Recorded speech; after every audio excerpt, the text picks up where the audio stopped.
శ్రీ మాత్రే నమ. ఈ ఆగస్టులో ఒక అరుదైన సూర్యగ్రహణం మీ 12వ భావంలో సంభవించబోతోంది. ఇది మీ జీవితంలో పెద్ద మలుపు తెస్తుంది. నమస్కారం, నేను పండిట్ సూర్యప్రకాష్. 3 ఆగస్టు నుండి 31 ఆగస్టు 2026 వరకు సింహరాశి వారి మాసఫలాలు చెప్తాను. ఈ నెల మీ అదృష్ట సంఖ్య 1, అదృష్ట రంగు బంగారం. నెల మొత్తంలో ఒక్క ముఖ్యమైన పని చేయండి. ఆదివారం సూర్యునికి జలం సమర్పించండి.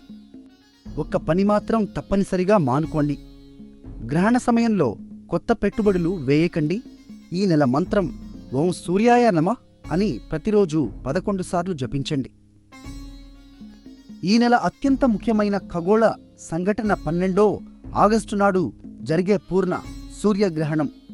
ఇది కర్కాటక రాశిలో అశ్లేష నక్షత్రంలో జరుగుతుంది. మీ రాశి నుండి చూస్తే ఇది 12వ భావంలో వస్తోంది. ఈ భావం ఖర్చులు, విదేశీ ప్రయాణాలు, ఆధ్యాత్మిక వృద్ధిని సూచిస్తుంది. అదే సమయంలో గురుగ్రహం కూడా కర్కాటకంలో ఉచ్చస్థితిలో ఉన్నారు. కానీ 12 ఆగస్టు వరకు అస్తంగతంలో ఉన్నారు. అంటే సూర్యుని ప్రకాశంలో గురువు ప్రభావం తాత్కాలికంగా బలహీనపడుతుంది. 12వ తర్వాత గురువు అస్తంగతం నుండి బయటకు వస్తారు. ఇది మీకు మంచి వార్త. మరొక ముఖ్యమైన విషయం, కేతు గ్రహం మీ రాశిలోనే మగ నక్షత్రంలో సంచరిస్తోంది. మరొక ముఖ్యమైన విషయం, ఇది ఆత్మ పరిశీలనకు, ఆధ్యాత్మిక ఎదుగుదలకు అనుకూలం. కానీ అహంకారాన్ని విడిచిపెట్టాలని కేతువు కోరుతున్నాడు. మొదటి వారం 3 నుండి 9 ఆగస్టు మిశ్రమ ఫలితాలు ఇస్తుంది. శుక్రుడు కన్యారాశిలో నీచ స్థితిలో ఉన్నారు. అంటే ప్రేమ, అందం, సంబంధాల విషయంలో శుక్రుని శక్తి బలహీనంగా ఉంటుంది. ప్రేమ విషయాల్లో ఓర్పు వహించండి. అనవసర ఖర్చులు తగ్గించండి. 9 ఆగస్టు కామిక ఏకాదశి, విష్ణు పూజకు శ్రేష్టమైన రోజు. ఈ రోజు ఉపవాసం ఉంటే మానసిక శాంతి లభిస్తుంది. 2వ వారం 10 నుండి 16 ఆగస్టు జాగ్రత్తగా ఉండాల్సిన వారం. 12 ఆగస్టు సూర్యగ్రహణం, అమావాస్య తిథి.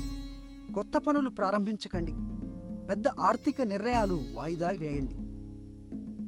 కానీ ధ్యానం, జపం, ఆధ్యాత్మిక సాధనకు ఇది అద్భుతమైన సమయం.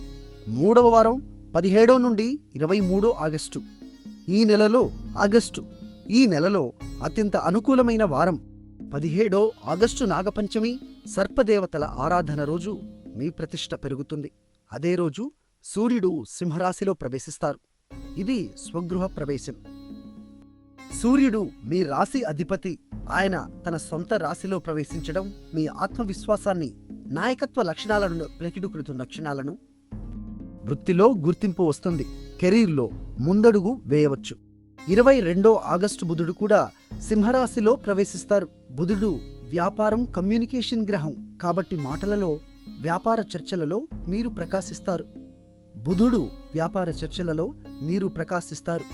4వ వారం 24 నుండి 31 ఆగస్టు మంచి ఫలితాలు ఇస్తుంది.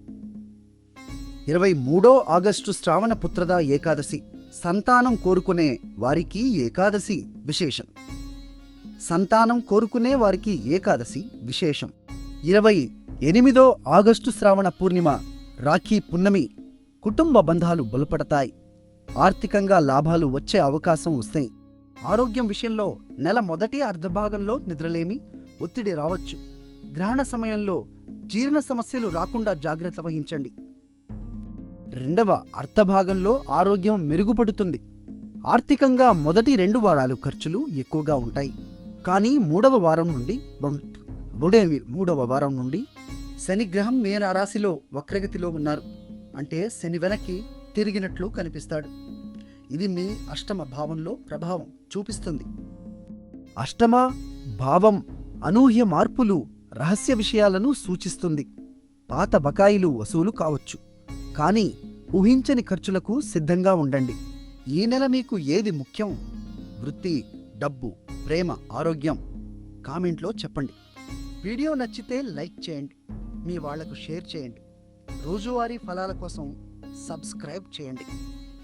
ప్రతిరోజు ఉదయం సూర్యునికి జలం సమర్పిస్తూ ఓం సూర్యాయ, సూర్య భగవానుని కృపతో ఈ నెల మీకు శుభం కలుగుతుంది.